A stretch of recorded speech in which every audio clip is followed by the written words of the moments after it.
কিভাবে আপনি মাত্র 5 মিনিট সময়ের মধ্যে আপনার পাখিগুলোর সারাদিনের পরিচর্যা শেষ করতে পারেন। এখানে আমি প্র্যাকটিক্যালি আপনাদের শেখাবো স্বল্প সময়ে কিভাবে বাজিগার পাখির প্রপার পরিচর্যা করা যায়।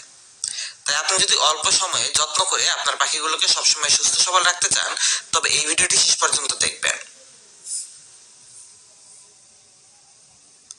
1 নম্বরে রয়েছে সিড মিক্স বা খাবার দেয়া এবং এটা ছাড়া।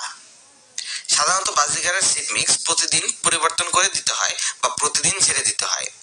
আসলে বাজিগার যে কোনো সিড মিক্স খাওয়ার সময় এর খোসাগুলো ফেলে তারপর ভেতরের সিডটুকুকে খায়।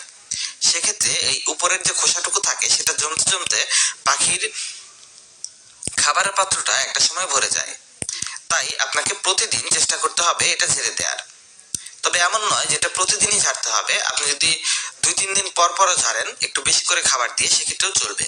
আর ঝাড়ার নিয়মটা দেখুন, এরকম একটা বড় কোনো শক্ত বোর্ডের মধ্যে নিয়ে আপনি ঝেড়ে নেবেন। এভাবে ঝাড়লে আপনি অনেকটা খাবারই বাঁচাতে পারবেন। এরপর এই খাবারটা আবার আপনি আপনার পাখির খাবারের হাঁড়িতে মানে খাবারের পাত্রের মধ্যে দিয়ে দেবেন এবং সাথে করে আরো কিছু পরিমাণে নতুন খাবার মিক্স করবেন।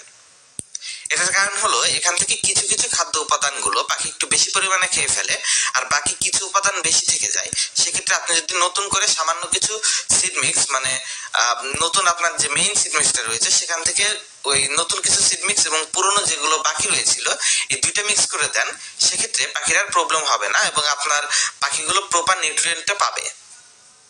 সেটা প্রতিদিন করার চেষ্টা করবেন, না পারলে কয়েকদিনে একবার করলেও হবে। এরপর রয়েছে পানি পরিবর্তন। আসলে বাজিগার পাখির 90% রোগবালাই হয় পানিবাহিত সমস্যার কারণে, আর এই জন্য পানি পরিবর্তনটা খুব জরুরি। আপনাকে প্রতিদিন কমপক্ষে একবার করে পানি পরিবর্তন করে দিতে হবে। শুধু এই কাজটা করলেই আপনার পাখি 80-90% রোগবালাই থেকে বেঁচে থাকবে। সো দেখুন, আমি পানির পাত্রগুলো নিয়ে নিলাম এবং এগুলোকে এবারে আমি ক্লিন করব। সো ক্লিনটা আপনাকে প্রতিদিন করতে হবে না, কিন্তু পানিটা চেঞ্জ প্রতিদিন করতে হবে। আপনি যদি পরিষ্কার করার কথা বলেন সেক্ষেত্রে 3-4 দিন পর পর একবার করে এটাকে খুব ভালোভাবে ধুয়ে পরিষ্কার করতে হয়। সো আমি এখন এটাকে ক্লিন করার পদ্ধতিটা আপনাদের দেখাচ্ছি। এটাকে ধোয়ার সময় জাস্ট সাধারণ পানি দিয়ে ধোবেন। খুব সাবান টাবান ব্যবহার করারও যে খুব বেশি প্রয়োজন হবে সবসময় তা নয়, তবে একটু ঘষা দিয়ে নেবেন যাতে করে শ্যাওলাগুলো উঠে যায়, কারণ পানির মধ্যে কিছু কিছু পরিমাণে কিন্তু শ্যাওলা পড়ে অনেক সময়।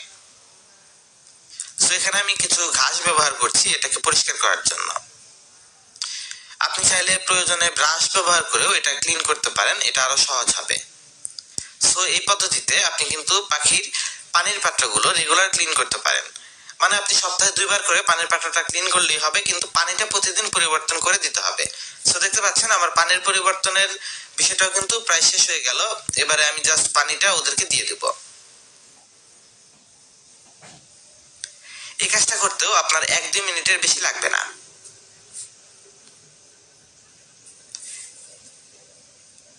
এরপর আসে গোসলের পানি। বাজিগারকে সাধারণভাবে পানি দেওয়ার পাশাপাশি গোসলের জন্য পানি দিতে হয়, আর আমি ওদের গোসলের জন্য এই কাপটা ব্যবহার করি। এই কাপের মধ্যে পানি দিয়ে রাখি, পাখিগুলো তাদের সময়ের মতো যখন প্রয়োজন হয় তারা গোসল করে নেয় এবং বাকি টাইমটা এটা পাখির খাঁচার ভেতরেও থাকে, আবার অনেক সময় বাইরেও রেখে দিই।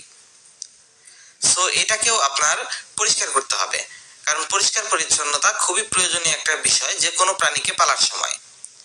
সো পরিষ্কারটা কিভাবে করবেন দেখুন, আমি এটাকে আস্তে করে মেজে নিচ্ছি এবং এটা যখন আপনি পানি মানে গোসলটা তো প্রতিদিন করানোর প্রয়োজন হয় না, আবার অতিরিক্ত গরমের সময় প্রতিদিনও পানি দিয়ে রাখতে পারেন। ওরা যদি স্বেচ্ছায় গোসল করে সেক্ষেত্রে আপনার নিয়ন্ত্রণের প্রয়োজন নেই, তারা যখন খুশি গোসল করুক, কোনো প্রবলেম হবে না।